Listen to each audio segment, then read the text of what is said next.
is Machuka Nyarieko TV Talk Show, where we analyze politics and governance issues. We focus on national, local, and international news. We examine the political way of our people, social and economic. Nyarieko TV Talk Show, the house of ideas. Good evening, viewers.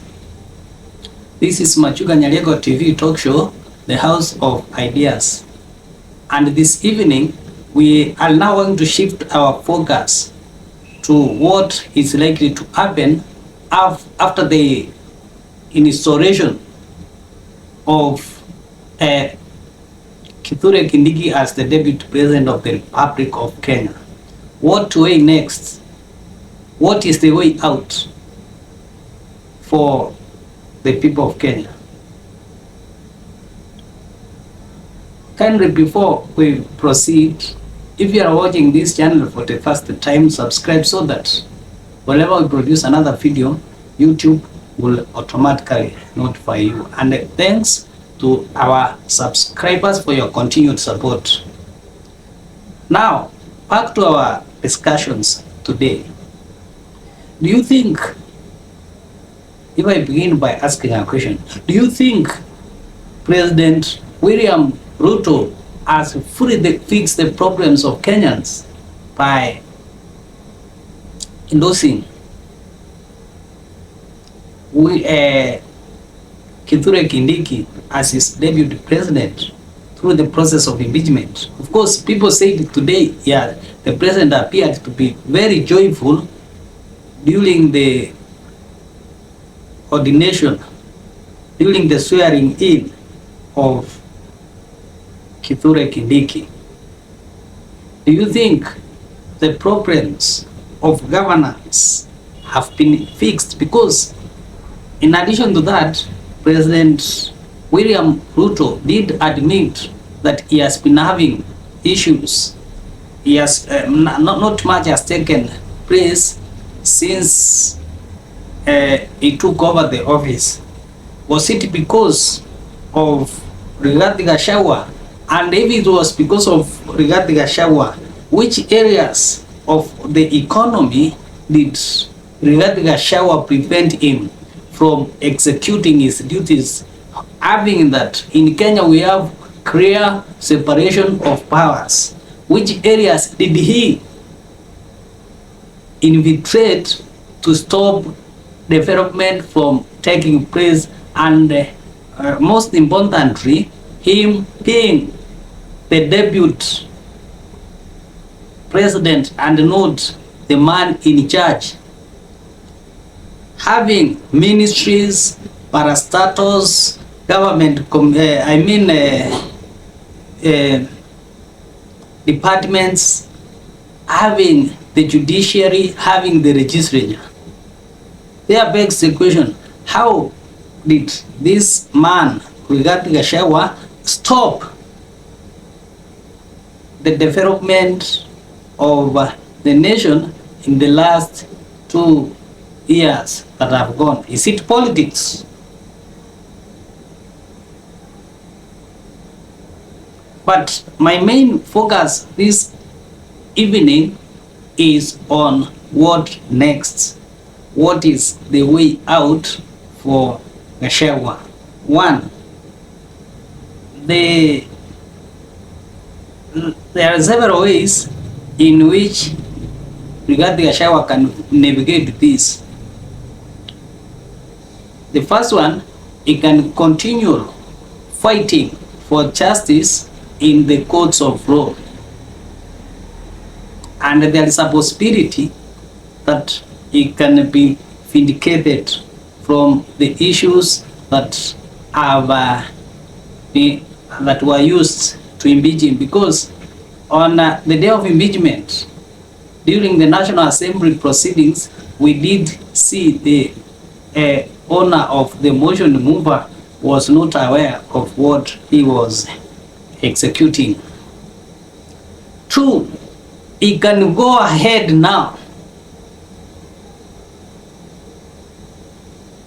and work with other people if they will totally bar him from the 2027 elections, there are many ways that he can as well work with the already people who are his friends and make more friends, bearing in mind that the president of Kenya will not work with anyone else who is not a member of parliament or a minister. Meaning that outside there are more better minds than those who are already working with the president and who have already roasted their names on the ground. So he can work with Kalonzo Musyoka and Matiang'i, go to the west and work with Eugene Wamarwa, Natembea, look for a person from the northern part, go to the Ruo Nyanza, look for the likes of Pap Owino and more others, because as I said earlier, the president only picks one and sees the rest as unnecessary. Pap Owino, come to the North Rift, pick one person. South Rift, pick one person. Paringol, come up with individuals who can work with him.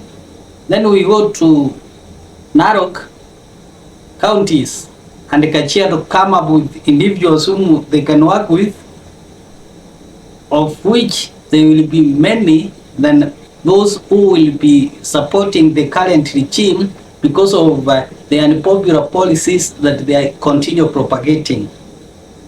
One of the policies that has been mentioned, whether withdrawn or continues forward, is that of the presidential term limit, which has undergone public participation, and it has been indicated by the move of that motion that about a good number, say 60%, are in support of the motion.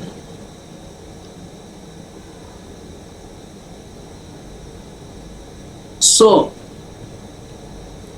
after coming up with individuals, including from the coast and the northern parts,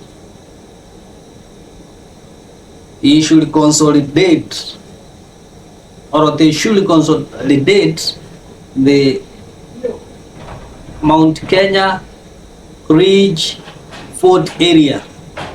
If they can consolidate the Mount Kenya Ridge area, then that means, when I talk of Mount Kenya, that means the Gema community. It will mean that there will be wonderful voting. There will be no competition, because of course he will be having support from even the Rift Valley. Because of what is taking place, they will be having very good votes, more especially from the Gen Z. The Gen Z community constituents does not resonate any good with the current regime. Having installed the current regime in power, and the current regime having resulted into politics of doublespeak, whereby they talk this and do that. They promise this and do literally the opposite of what they are doing. So, convincing the Gen Zs that you now come from my community and just vote for me, it is next to impossible. The Gen Zs have a similar issues all over the republic, and which is unemployment, which the government gives through a mouth of word and not action. It is therefore going to be so painful for the current regime, for the actions that they have taken in a few weeks ago, and it will be made more worse if the Right Honorable Raila Odinga does not win the African Union chairmanship. But for now, what I know, the president will either be Kalonzo Musyoka or Fred Matiang'i come 2027. Thank you for watching me. Thank you. Continue subscribing for those who have not subscribed, and have a pleasant evening. Thank you so much.